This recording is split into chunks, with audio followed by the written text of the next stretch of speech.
요즘에 우리들 다 힘들죠. 저 어렸을 때 이런 얘기 했었습니다.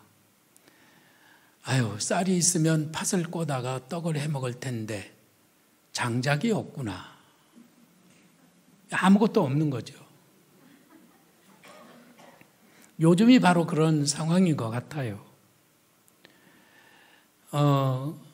도무지 난감한 그런 상황이라서 돌파구가 보이지 않는 겁니다.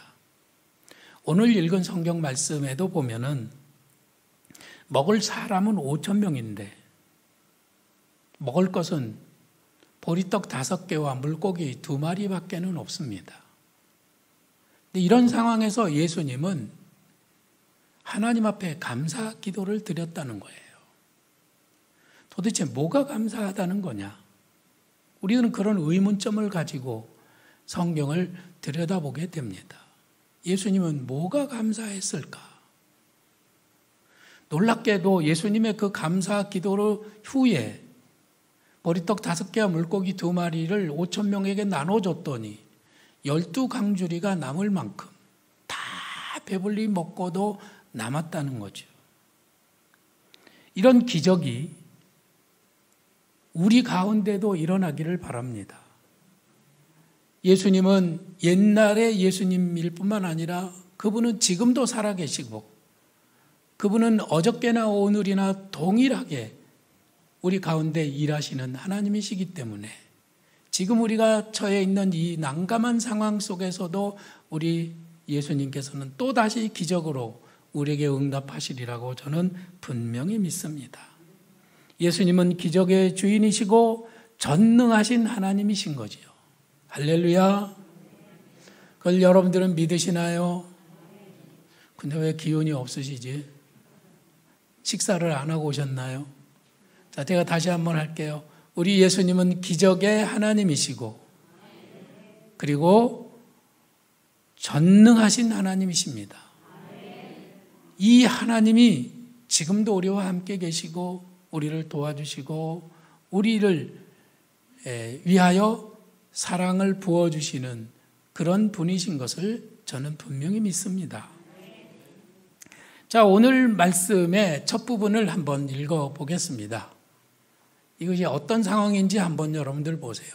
사도들이 돌아와 자기들이 행한 모든 것을 예수께 여쭈니 데리시고 따로 벳세다라는 고을로 떠나가셨으나 무리가 알고 따라왔거늘 예수께서 그들을 영접하사 하나님 나라의 일을 이야기하시며 병 고칠 자들은 고치시더라. 어떤 상황인 것 같습니까?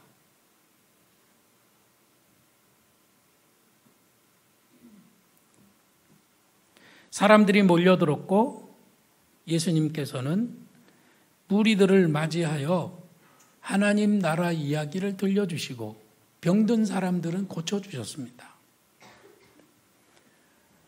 그러니까 제자들은 지금 전도를 하고 제자들은 예수님이 맡겨주신 사역을 하고 각자의 자리에서 돌아와서 예수님께 지금 보고를 드렸던 거예요.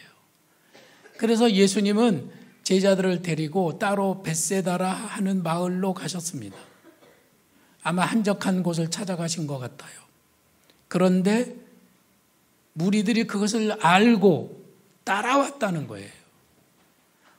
따라오지 말았어야 할 곳에 지금 무리들이 따라온 겁니다. 그러면 저같이 매정한 사람은요, 지금은 사역하는 시간이 아닙니다. 그러니 돌아가세요. 이렇게 했을 거예요. 근데 예수님은 어떻게 하셨다는 거예요? 예수께서 그들을 영접하사 기쁘게 맞이해 어서 와요, 어서 와, 어서 와. 그리고 모인 사람들에게 하나님 나라의 일을 이야기하셨습니다. 그리고 병든 사람들은 또 고쳐주셨어요. 거기 모인 사람 몇 명이라고요? 5,000명이라고 했잖아요. 그 사람들 병든 사람은 몇 명이나 됐겠어요? 엄청나게 많았겠죠. 시간이 막 기하급수적으로 막 샥샥샥샥 지나가는 겁니다. 금방 저녁이 됐습니다. 제자들은 지금 사역을 하고 왔기 때문에 피곤한 몸이었고 벳세다로 이동하면서 그들은 쉴 것을 기대했지만 사람들이 몰려 들어오는 바람에 쉬지를 못한 거예요. 어쩌면 제자들은 이 예수님의 지치지 않는 열정, 이것 때문에 지금 짜증이 났을 수도 있습니다. 예수님은 계속 사역을 하고 계시고 제자들은 빨리 이것을 멈추고 이제는 그만하고 빨리 도망갔으면 좋겠다라고 하는 생각을 했던 것이죠. 그래서 12제자들이 예수님께 나왔습니다. 여러분 12제자가 한꺼번에 예수님께 이런 똑같은 얘기를 했다고 한번 생각을 해보세요. 날이 저물어 가매 12사도가 나와 여짜오되 무리를 보내어 두루 마을과 촌으로 가서 유하며 먹을 것을 얻게 하소서. 우리가 있는 여기는 빈들이니이다. 어떻게 된 상황일까요? 상상을 해보시겠어요? 제자들은 아마 수근수근했을 거예요. 아유, 예수님 언제까지 이러시는 거야? 이러다가 우리 오늘 밤새겠어. 아유, 저녁도 못 먹고 뭐 점심도 간신히 라면으로 때웠는데 이거 뭐 언제까지 이러는 거야? 제자들은 막 너무 피곤한 거예요. 야, 여기서 우리 멈춰야 돼. 지금 멈추지 않으면 저 사람들 집에도 못 가. 야, 네가 가서 빨리 예수님께 말씀드려라. 그러니까 아니야, 네가 가, 네가. 서로 그러다가 야, 그럼 우리 한꺼번에 다 가자. 그래서 함께 12제자가 같이 모여서 온 거예요. 저는 12제자가 한꺼번에 예수님에게 왔다고 하는 그 사실에 가만히 묵상을 해보니까 이 사람들이 지금 굉장히 피곤하고 짜증나는 상황이로구나. 그것을 읽을 수가 있었습니다. 예수님은 사실 현실 감각이 부족합니다. 거기다가 예수님의 사랑은 뜨겁습니다. 지치지 않는 열정으로 사람들을 사랑하고 섬기고 있는 거예요. 예수님은 그런데 제자들은 지쳤어요. 아유, 예수님 이제 좀 그만해요. 어쩌면 밤을 새우시면서까지도 일이 그치지 않을지도 모르기 때문에 이제는 예수님께 말씀을 드려야겠다고 생각을 한 겁니다. 그런데 놀랍게도 예수님은 정말로 느긋하십니다. 왜 그랬을까요? 이런 찬양이 있지 않나요? 날이 저물어 갈 때, 빈들에서 걸을 때, 그때가 하나님의 때, 내 힘으로 안 될 때, 빈손으로 걸을 때, 내가 고백해 여호와 이래. 이때가 바로 하나님의 때라는 거예요.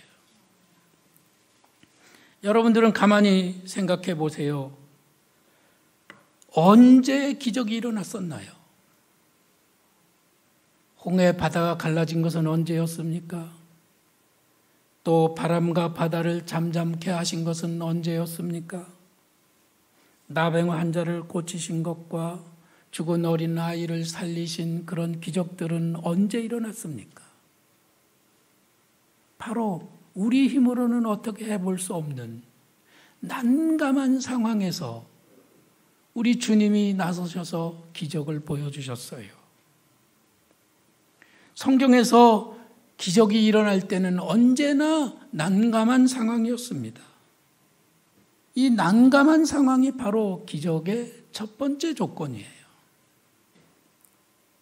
지금 코로나 시대를 살아가면서 우리는 너무나 어려운 형편이라서 어떻게 해볼 도리가 없습니다. 이때가 하나님의 때예요. 이때가 기적의 상황이라고 하는 것이죠. 이 난감한 상황에서 하나님은 일하기 시작하시는 것입니다. 그래서 예수님은 느긋하십니다. 그래서 제자들에게 이렇게 말씀하세요. 너희가 먹을 것을 주어라. 아니, 빈들에서 5,000명에게 먹을 것을 주라니까 제자들이 막 열이 이 안에서 뻗쳐 나오는 거예요. 현실 감각이 전혀 없는 예수님의 제자로서 예수님을 따라가려니까 제자들은 막 너무 힘든 거죠. 어떤 때 제가 좀 현실 감각이 부족해서 여러분들이 좀 힘드셨던 때가 있지 않았나요? 예? 목사님 너무 몰고 가시는 거 아니에요? 목사님 그렇게 하면 절대로 안 됩니다. 그렇게 생각하신 때가 없지 않았었나요? 아마 제자들은 예수님의 이 무감각과 무현실 감각을 아마 굉장히 안타까워하며 혀를 찼을 것입니다. 그래서 똑똑한 빌립은 200데나리온의 떡이 있어도 부족할 겁니다. 이렇게 예수님께 말씀을 드렸던 것이죠. 이 빌립은 계산이 굉장히 빠른 사람이에요. 근데 뭐 여기 있는 우리들도 뭐 그 정도는 계산합니다. 자, 5,000명 있습니다. 남자만 5,000명, 20살 이상 남자만 5,000명이에요. 그러면 플러스 여자 하면 몇 명 되겠어요? 한 10,000명 된다고 봅시다. 사실은 언제나 여자가 더 많아요. 또 어린아이는 더 많습니다. 그런데 그냥 어림잡아서 10,000명이라고 해요. 그럼 2,000원짜리 김밥을 한 줄씩 10,000명에게 준다면 2,000 곱하기 만은 얼마죠? 2,000만. 여러분들은 빌립보다 다 똑똑해요. 이렇게 계산 잘하는 제자들은 예수님께 도움을 드리기 위해서 지금 말씀드리는 겁니다. 예수님 200데나리온이 있어도 안 돼요. 좀 현실 좀 깨달으세요. 예수님 머릿속으로 지금 뭐가 들어있는 겁니까? 그러고 있는데 예수님은 그들의 그 조언이 전혀 도움이 안 되는 거예요.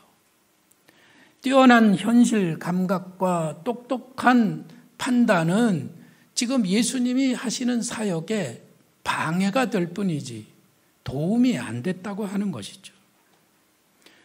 제일 중요한 것은 뭐냐 하면은 저 말씀 속에서 한번 예수님의 생각을 읽어보세요. 예수님은 그들을 먹이시기를 원하십니다. 할렐루야.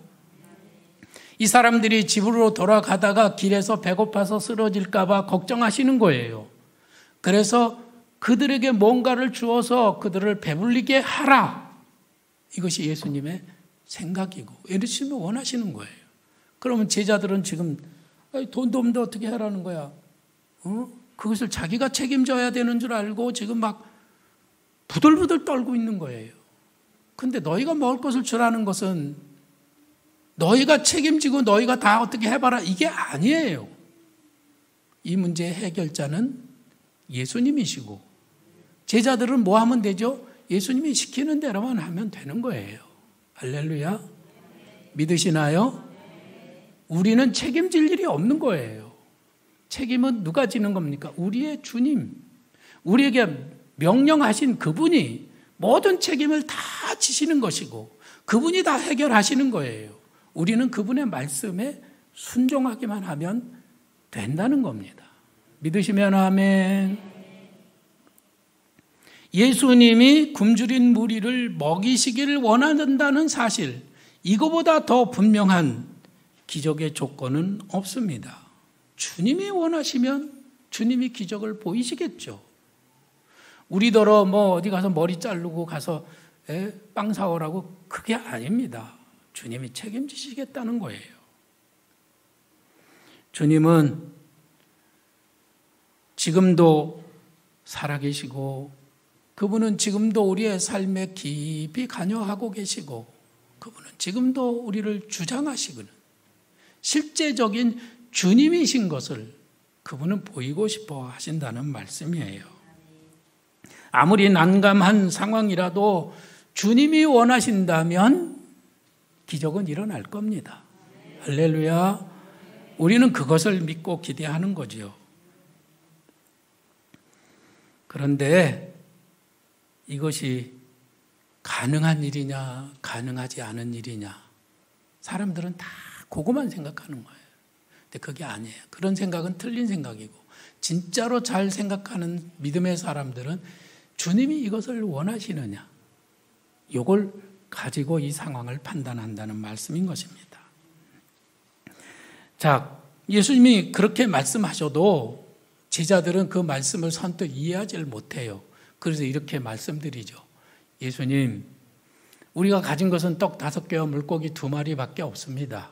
그러니 이 모든 사람들을 위하신다면 먹을 것을 사지 않고서는 도무지 할 수가 없습니다. 어떻게 하신다는 겁니까?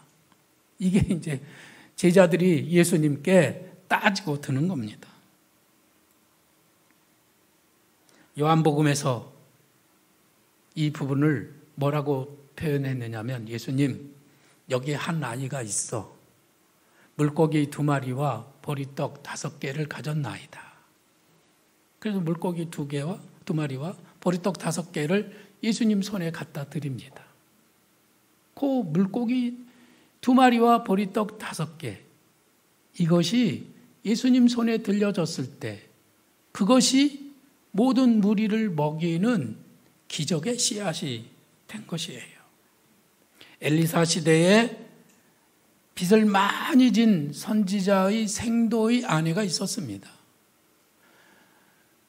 그 생도는 이미 세상을 떠났고 아내만 남았는데 그 아내가 빚을 많이 져서 도무지 살 길이 없어요. 그래서 선지자에게 와서 우리가 이렇게 빚을 졌으니 어떻게 하면 좋습니까? 그러니까 선지자가 질문을 하죠. 네게 있는 것이 무엇이냐?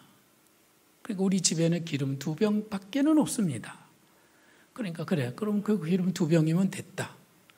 너희가 동네 다니면서 할 수 있는 대로 그릇을 많이 빌려와라. 그릇을 많이 빌려다가 방 안에 가둬놓고 그리고 문을 꽝꽝 닫고 방 안에서 그릇에다가 이제 기름을 붓는 겁니다. 2병의 기름을 붓는데 부을수록 기름이 계속 나와요. 그릇이 더 있느냐? 그릇이 없습니다. 하니까 기름이 뚝 끊어졌어요. 그래서 그 기름을 팔다가 빚을 갚고 살림살이를 했다는 거죠. 지금 선지자에게는 기름 2병이 필요했고, 지금 우리 예수님께는 보리떡 5개와 물고기 2마리가 필요했습니다. 그것이 기적을 일으키는 마중물이 됐다고 하는 말씀이에요. 할렐루야. 기적은 그냥 아무것도 없는 데서 일어나지 않습니다. 아무 헌신도 없는 데서 일어나지 않아요. 다른 사람들은 아마 자기 속에 사탕도 있고 뭐 초콜릿도 있고 자기 속에 뭐 떡도 있고 그랬겠죠. 그런데 그것을 감추고 있었어요. 아유, 이거 뭐 누구한테 줘? 나 혼자 먹기도 그러고. 그래서 안 먹고 그냥 있는데 이 어린아이는 그것을 예수님 손에 갖다 드린 거예요. 드리지 않은 것은 쓰임받지 못합니다. 드려야 그것이 쓰임받게 되는 거예요. 어떤 목사님이 이런 말씀을 하시더라고요.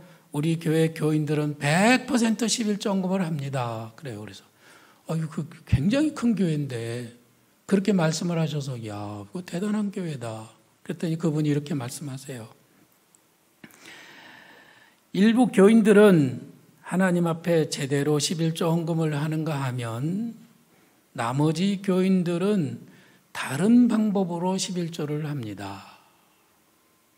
술 마셔서 11조를 바치는 사람이 있는가 하면, 사업에 실패해서 그 돈 메꾸느라고 애쓰느라고 11조를 바치기도 하고, 어떤 사람은 은행빚의 이자를 11조로 바치는 사람이 있는가 하면 병원에 병원비로 11조를 바치는 사람이 있습니다. 우리 교회는 모든 교인들이 100% 11조를 한다는 거죠. 문제는 어디다가 누구에게 어떻게 11조를 하느냐의 차이인 것뿐이라는 거죠. 드리지 않는 재물은 결국 잃어버릴 뿐만 아니라 고통을 겸하여 빼앗기듯이 사라지게 된다는 경고의 말씀이었던 거예요. 재능도 마찬가지입니다. 만일에 우리가 노래를 잘 부르는 재능이 있다고 합시다. 그러면 그 재능을 가지고 우리들이 하나님을 찬양하는 데 써야지, 쓰지 않고 가만히 가지고 있으면 그 재능이 불어나지 않아요. 결국은 사그라들고 없어지는 거죠. 기회 있을 때 그것을 들이시기를 바랍니다. 그러면 그것이 기적의 씨앗이 된다는 말씀이에요. 하나님 앞에 드려진 보리떡 5개와 물고기 2마리가 바로 기적의 씨앗이었습니다. 그것이 3번째 기적의 조건이에요. 자, 5,000명이 굶주리고 있습니다. 제자들은 지금 똑똑하지만 부정적인 생각으로 가득합니다. 가진 것이라고는 보리떡 5개와 물고기 2마리밖에는 없습니다. 이 난감한 상황에서 우리 예수님께서는 자, 50명씩 앉혀라. 그리고 식사를 할 준비를 시키셨어요. 그러더니 하늘을 우러러 축사를 하십니다. 축사라고 하는 것은요, 빌축자에다 감사사자예요. 감사로 기도를 드렸다는 뜻이에요. 아니, 도대체 이 상황에서 감사가 되는 일이에요? 뭐가 감사하다는 말입니까? 여러분들은 이 상황이 정말 감사드릴 상황이라고 생각하십니까? 다름이 아니라 어떻게 해서 예수님은 이 상황에서 감사를 드릴 수 있습니까? 그래서 우리는 그걸 물어보고 묵상을 해야 하는 거예요. 예수님께서는 지금 이 무리들이 50명씩 앉아가지고 보리떡 5개와 물고기 2마리를 나누어서 먹는데 모두가 배불리 먹고 그리고 12광주리가 남는 그 모습을 지금 미리 보고 계시는 거예요. 할렐루야. 이 감사는, 이 미리 보고 드리는 기도는 바로 하늘 문을 여는 기도였습니다. 여러분들은 그 성경 말씀 기억하시나요? 감사함으로 그 문에 들어가라. 그 문이란 하늘 문인데 그 하늘 문에 우리들이 들어가기 위해서는 감사하는 마음이 있어야 한다는 거예요. 감사의 마음이 없으면 하늘 문은 들어갈 수도 없고 그 하늘 문은 열리지도 않는다는 거죠. 지금 예수님은 미래에 일어나게 될 놀라운 상황을 바라보시면서 감사로 하늘 문을 열고 계시는 겁니다. 할렐루야. 그렇기 때문에 예수님은 이 난감한 상황에서도 감사의 기도를 드리실 수가 있었던 거예요. 예수님께서 말씀하신 적 있죠. 수천 년 전 아브라함이 자기가 볼 수 없지만은 먼 미래에 수천 년 뒤에 오실 메시아를 바라보면서 기뻐했다고 하는 말씀을 예수님이 하셨어요. 성경을 보실까요? 너희 조상 아브라함은 나이 때 볼 것을 즐거워하다가 보고 기뻐하였느니라. 믿음의 사람들은 이렇게 미래를 보는 겁니다. 밝은 미래를 보는 거예요. 멋진 미래를 보는 겁니다. 꿈꾸는 것 그 이상, 상상하는 것 그 이상의 미래를 현실로 보고 있는 것이죠. 할렐루야. 예수님은 난감한 현실이지만 현실에 매이지 않았습니다. 저 밝은 미래, 풍족한 미래, 배부른 미래, 그리고 작은 것이라도 함께 나누는 그런 훌륭한 미래를 바라보시면서 지금 감사를 드리는 거예요. 그거 생각하면 막 얼마나 감사한지. 하나님 감사합니다.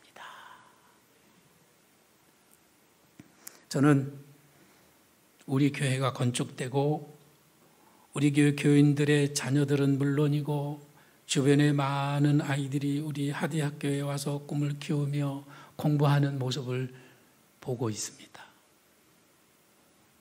어떤 분이 저를 보시고 그래요. 아유, 목사님 얼마나 힘드세요. 저는 주일날 교회 가서 목사님이 힘드실 거 생각하면 막 너무 걱정이 됐는데 그래도 목사님이 막 그래도 환하게 웃으면서 강단에 서서 말씀 전하시는 거 보면 막 너무 안심이 된대요. 그래서 제가 그 말씀을 들으면서 아유, 걱정을 많이 끼쳐드려서 정말 죄송합니다. 근데 저는 굉장히 예수님처럼 느긋해요. 제가 언제 말씀드렸잖아요.